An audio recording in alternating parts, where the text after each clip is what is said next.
greatness in the house. And I say it just not because of, just for everything that Rahman sir is, but also I think the most incredible perfectionist and most incredible professional. And I say that with great glee. You know, this is probably his 700th interview of the day. And he still looks fresh as a daisy. Thank you so much, sir, for joining me. Thank you. My name is Salil, and once again, right here with me, Rahman sir, and I've had the privilege of meeting him recently for Chamkila, and you know, you meet him, you talk about some cinema here and there, you understand the depth of it, but now you go back and you see there's such a lovely little gift you're going to give to everybody. You know, when people say 30 years of a career, over a period of time, almost everyone I know now has a 20-year career. But to survive 30 years in the music industry, it must take a real toll trying to, look, that's 3 different generations that is there. It is 3 different generations. How has it been, but you know, when you look back 30 years? I look at myself as a listener. And that's the why question constantly come. You know, the why question made me do Roja. Why are our songs not being received in the West? Or why can't we export our songs? Like how we consume the songs. And the why question is like, why not in the musical theater or constantly that is like, even in this one, why should people come and watch this? They can watch my other concert on YouTube. Correct. And then everybody's like, they put reels out of, you know, people having these lights, and you see Jacob Collier, and you see, so this is great. I mean, audiences have become like a character in the concert, not just audiences, but they're also participating. And that's a new thing which has evolved in the past 6 years, I find. And India has suddenly become concert culture. It's great. Has it come? Do you think it's really there, or do you think that... No, it is. Yeah? It is because people have nothing is marketed to them. Like they have free will to choose who they're listening on Spotify or YouTube or even my songs. Like some of the songs we push and they like something else. Yeah. And they have a reason for that. You know, there's a listening playlist, there is a video playlist. And I've, like somebody talked to me yesterday and said like, which of the YouTube videos of mine, he said what you played with your son, that's got the maximum, you know, plays, which is fun because I think it's how human you are and how it's not manufactured, but it's. I think that's fascinating to see that. And also, what is fascinating to see is that I think the number of artists also that you know, every time I speak to a musician, you know, who's sort of like coming to your world, they know something that Rahman sir found of theirs, which they had no clue only. Speaking of Nikita Gandhi the other day, she said, I was singing some little riff somewhere, and suddenly Rahman sir picked up something, and she'd gone for a recording, and I think for Sachin Tendulkar, years back when he made the film. So many artists are there. They don't even know they're singing for you sometimes, and you just pick it up out there. Is this because you have a brilliantly editing brain? You know, a lot of people actually say, can you compartmentalize? And that's the reason why you're able to make this kind of music. Is that how your brain sometimes is? No, what happens, like, for instance, you know, when I was recording Hema Swadeshi, we wanted Alisha Chennai for that. Okay. And I think for some reason she couldn't come in. So Hema was like a nice person, and I said, nice person? No, because you have to be a nice person. So we got her, because I heard on jingle what she sang for Rajat Barod. Right. And so we got her, and it's like, I put the song, and it's like, oh my God, this is not the voice for the song. What do we do?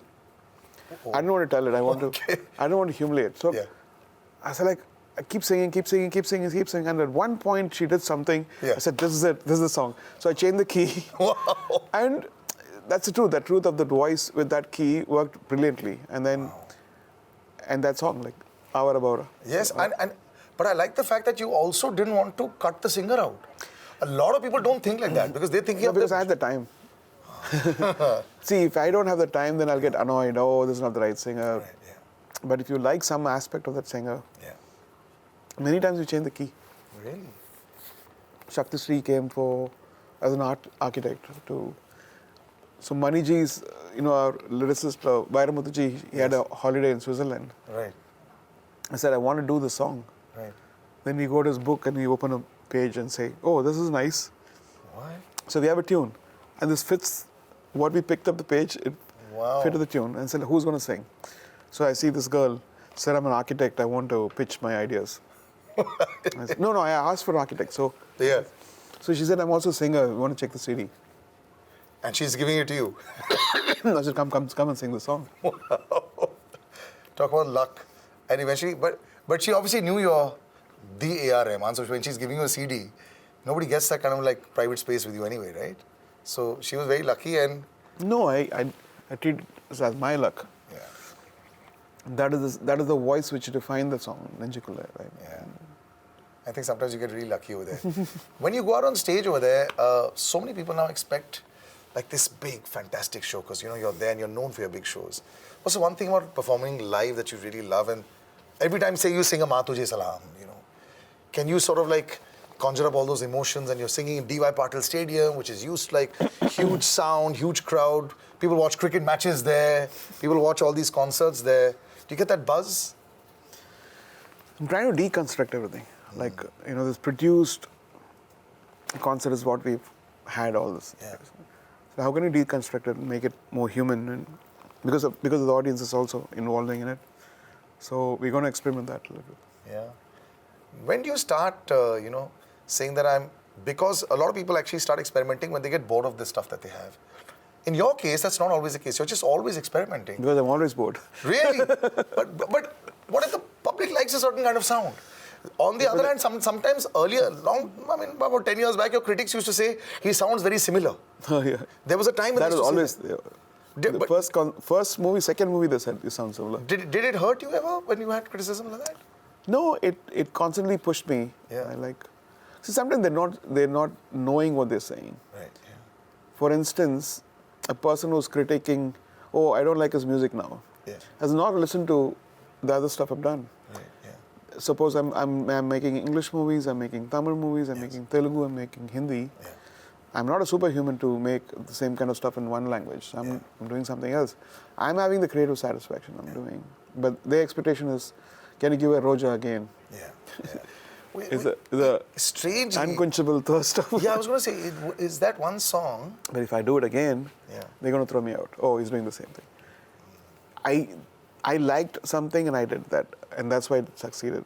I like something now, I'm doing it.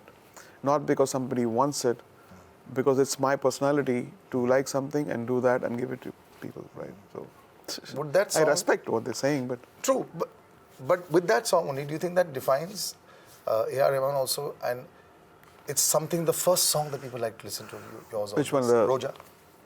It's still, I think, there is a character which comes in, the choice of notes, the choice of chords. It never changes. It's the same thing. So you know that there is a certain ascending progression I do. I keep doing it again and again. But the context is different. Correct.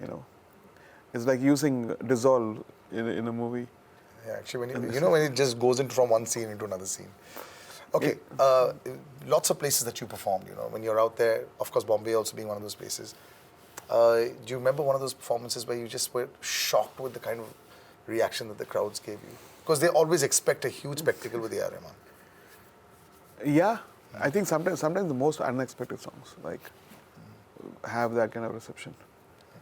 For instance, the songs like Tal, you just throw that anywhere. Yeah. There's like euphoria. Wow. And then even Tum Saath Ho or Kun Faya Kun. Yeah. It has a silence immediately. And any location in the world where you really went like, wow, man, I want to perform here once again? No? No? So everything seems like... Actually, because you're stuck in that entire setup that is there. Yeah. When people are going to come to D.Y. Patil, what's the, everyone who comes to a Rahman concert knowing that there'll be these songs, there'll be all this. Like you said, you're deconstructing a lot of things. What's so special about this show? Everything goes through the Wonderment lens. Yeah. Every song, the beginning. Define Wonderment lens to me. Yeah, Wonderment lens is... If you look at the ring there, it has moments of life. Yeah. There is love, there is childhood, there is loss, there is excitement, there is festivity, and all this ring of memories are the respect the people have shown me and what I've shown them.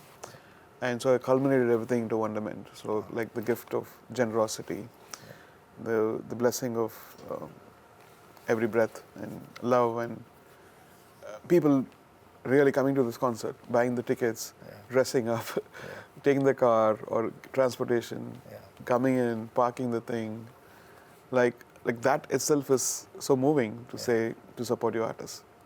They could go to something else, but True. why come in? I respect that. I think the time is also right to actually have a performance like this. When you speak about AR Rahman also, there's always so much on your calendar also. What's a day like in your life? I mean, this person does 8-9 hours consecutive interviews. I've seen artists that, will start having coffee breaks and food breaks after 3 interviews. Is every day like this of yours? No. Yeah? No. You have a day off as well? No. I'm in music most of the time. When I do promos, I think I feel like to finish it off. Yeah. Because even my mental status of, all these answers and everything. Yeah. Because once you go in, your mind refuses to say, come out for an interview or something. So that's a different state of mind. So that's your day off when you're doing music. So what's like another day off? Do you like day off? Like completely just sitting and watching films or just doing something else? Or day off is also listening to music? There's so much of So no real day I off. felt bad for my team. Like Sunday they're coming, and I was like, "Why are we working? Why are you slogging like this? Yeah. I wish you guys could go spend time with your wives." And No, it's fine. I think they're all learning. But before I leave you also, in spite of such a hectic schedule, I have to say, you really started taking care of your health a lot also, food-wise and all that, Because I remember a long time back when we used to watch, when you had the long hair and, there was a different AR Rahman. Do you really watch what you eat and all that? why? Because of my size, no? Yeah, now you really shrunk. Yes, I think borderline sugar. So I need to work, and then like you take metformin, it reduces the age. That's a secret. Really? Everyone's looking for the elixir of life. I think Rahman sir is that. That's exactly where DY Patil is going to be. I think it's going to be incredible to actually watch a performance. Not too many people have understood actually. If you've ever seen a AR Rahman performance, even on YouTube, in case you have never been there, it's just an amalgamation of lights and pyrotechnics and all those things. It's quite exciting. The whole setting up of it must be amazing. Do you go one night before and check everything, or? Multiple nights before. Yeah? Are you somebody who's like very much... The last time I remember somebody being so much of a perfectionist was when we used to watch Michael Jackson actually go out there, checking every little bit and there. I used to watch on TV the behind the scenes of it also. Was he? Yeah, it was insane. Yeah. He used to sit in rehearse with the dancers, check the lights and everything. Are you one of those as well? Yeah. Yeah? So a hard taskmaster till the final day? No, it's just that our people deserve more. And if we are not perfect, if we can't do the best, who else can do? I think it's the right time to show the world what we can do. Yeah. Not just me. Yeah. I think we should raise the standard. I think the man is the right person to do it because he's already set a global standard for as far as Indian music is concerned. The man who took Indian music, I think, to the world. Thank you so much for joining me. And yeah, that's where it's going to be. It's not easy and not often that you get to see an AR Rahman concert in India. You can see it abroad, but it's good to see that. So make sure that DY Patil, Mumbai, you can come, go check it out and go watch the great man in action. Take care and bye-bye. Thank you. Thank you, sir.